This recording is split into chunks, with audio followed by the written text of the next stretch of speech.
warahmatullahi wabarakatuh. Alhamdulillahi rabbil alamin. Wabihi nasta'in ala umurid dunya waddin.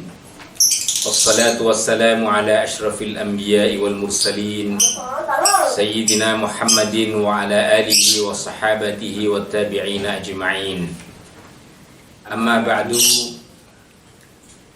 Allahumma subhanaka la ilma lana illa ma 'allamtana innaka antal alimul hakim. Bapak, Ibu dan muslimin muslimat, para santri semuanya yang dirahmati oleh Allah Ta'ala, selalulah kita berupaya bersyukur kepada Allah dalam segala situasi dan keadaan. Karena sungguh dengan syukur inilah kita senantiasa bisa menjaga dan menambah rahmat dari Allah Subhanahu wa Ta'ala.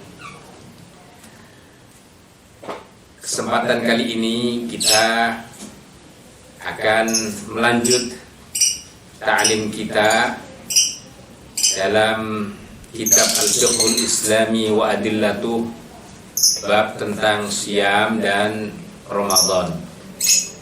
Mari kita buka dengan membaca basmalah. Bismillahirrahmanirrahim.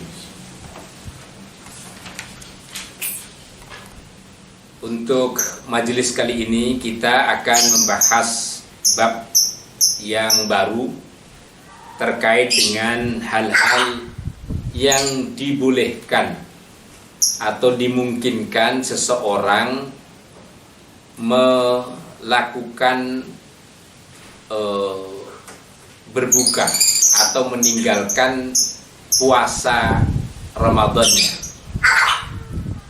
Dan ini berarti kita akan berbicara tentang apa-apa saja yang dimungkinkan, dibolehkan bagi kita, bagi umat Islam untuk meninggalkan kewajiban puasa.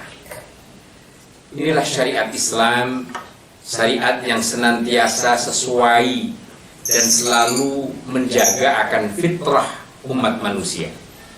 Syariat yang tidak memaksakan sesuatu ajarannya di luar kemampuan dan kekuatan manusia. Karena itu termasuk di dalamnya ibadah puasa dimungkinkan juga ada saat-saat atau situasi dan kondisi yang dihalalkan oleh syariat, yang dibolehkan oleh syariat untuk kita tidak puasa karena adanya uzur yang dibenarkan oleh syariat ini. Baik, mari kita baca apa saja hal-hal yang menyebabkan dibolehkan kita untuk meninggalkan puasa. Bismillahirrahmanirrahim. Al-a'dzarul mubihatu lil fitri. Al-a'dzar, uzur-uzur atau halangan-halangan, al-mubihatu yang membolehkan lil fitri untuk berbuka atau untuk tidak melaksanakan puasa. Yubahu al-fitru li'a'dharin ahammuha sab'un autis hiya ma ya'ti. Yubahu, diperbolehkan, al-fitru, berbuka atau tidak berpuasa, li'a'dharin, karena adanya beberapa uzur. Ahammiha, yang diantara paling pentingnya uzur-uzur atau halangan-halangan itu, sab'un au tis'un, ada 7 atau sampai 9 lah maksimal. Hiya mayati, yang akan dijelaskan berikut ini. Awalan, yang pertama, uzur yang diperbolehkan seseorang untuk tidak berpuasa adalah as-safar. Muslimin muslimat yang dirahmati Allah, tentu kita perlu mengetahui bagaimana atau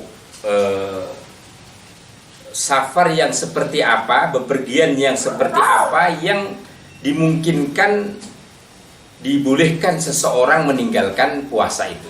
Jadi tentu tidak sembarang asal bepergian saja, tapi ada kriteria dan syarat-syarat atau ketentuan bepergian yang memang kemudian dibenarkan seseorang meninggalkan puasa karena bepergiannya itu.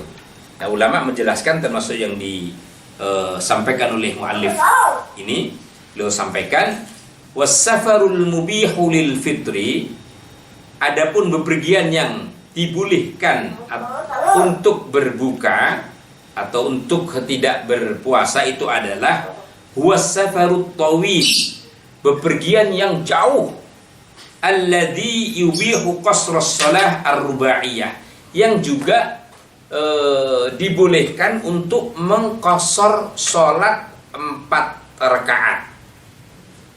Jadi di sini ditegaskan bepergian yang dibolehkan untuk tidak puasa itu jaraknya harus jauh, sebagaimana jarak dibolehkannya seseorang melaksanakan qasar atau meringkas sholat 4 rakaat menjadi 2 rakaat itu.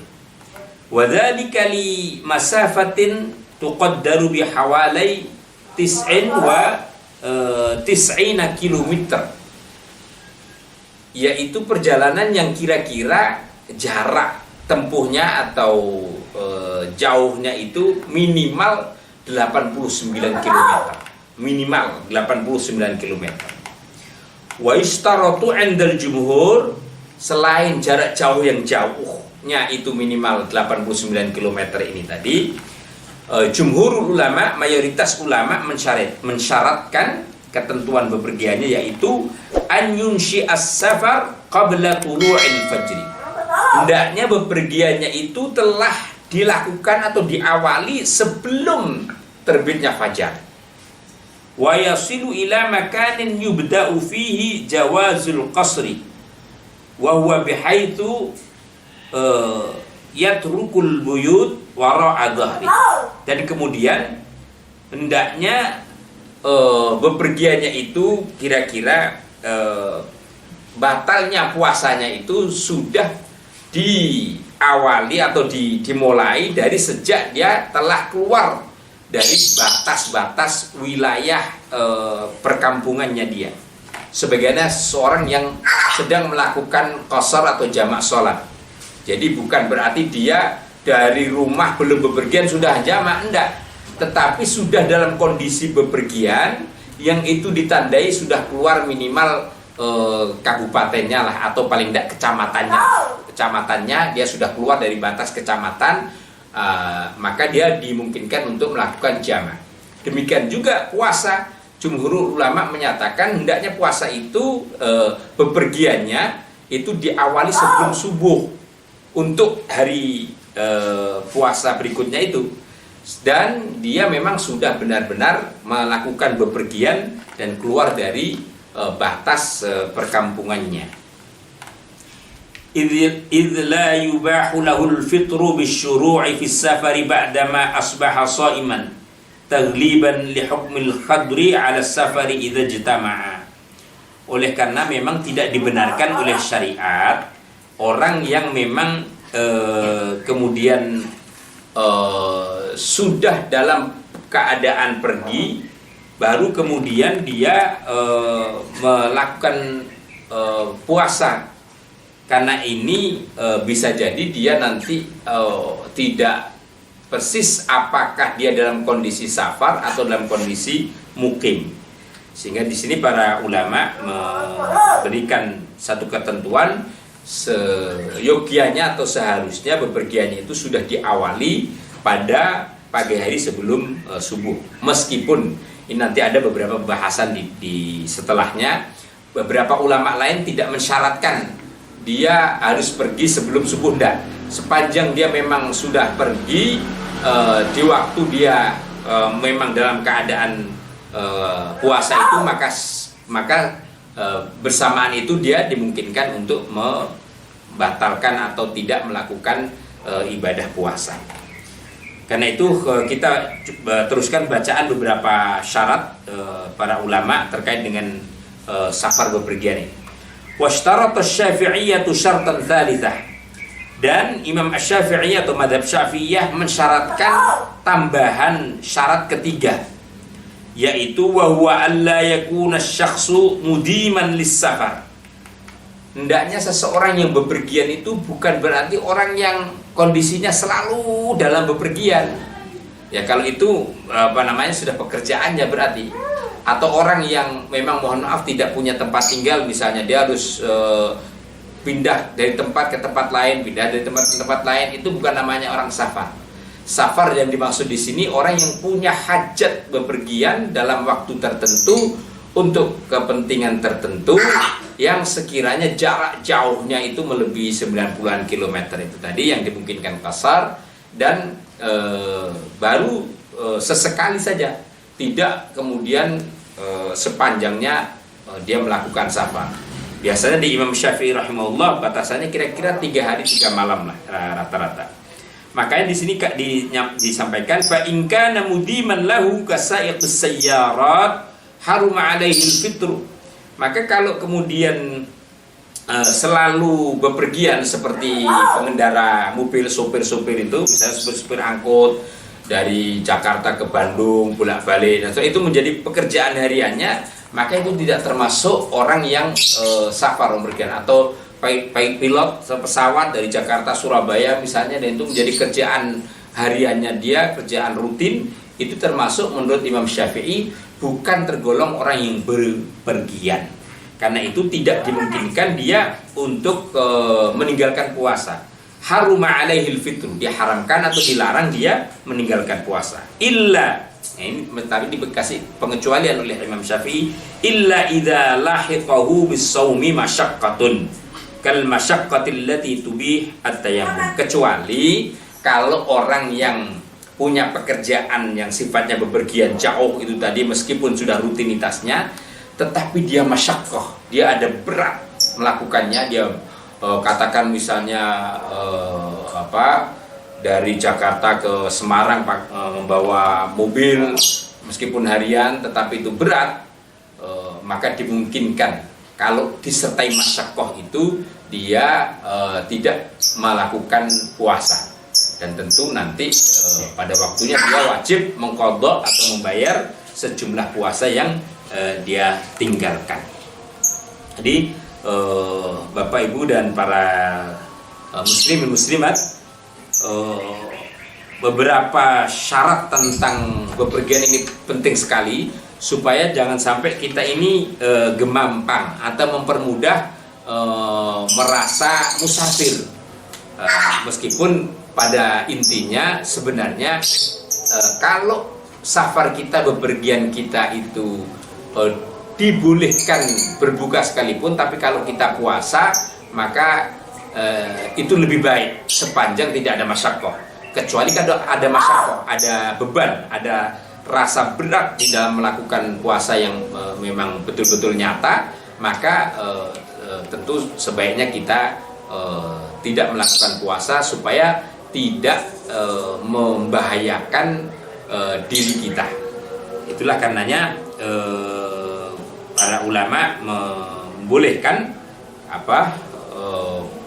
pelaksanaan safar, bepergian, terutama yang memang ada masyaqqah, kepada kita semua untuk kemudian meninggalkan kewajiban puasa.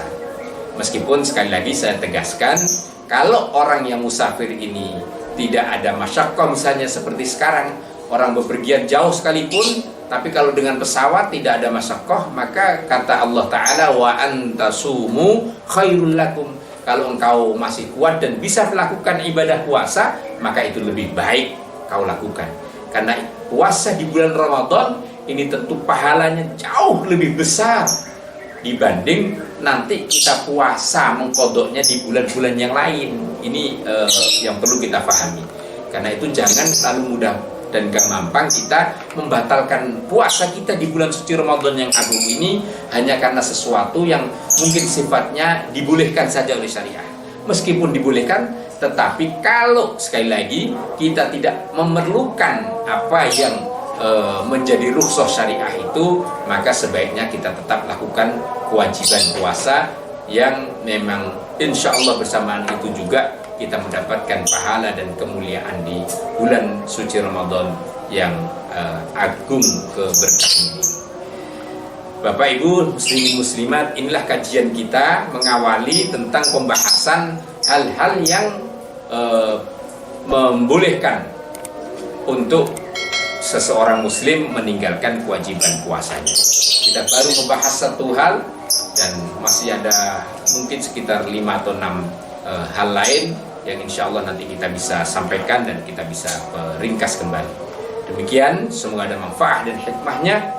Kita akhiri dengan kafaratul majlis. Subhanakallahumma bihamdika asyhadu an la ilaha illa anta astaghfiruka wa atubu ilaik. Wassalamualaikum warahmatullahi wabarakatuh.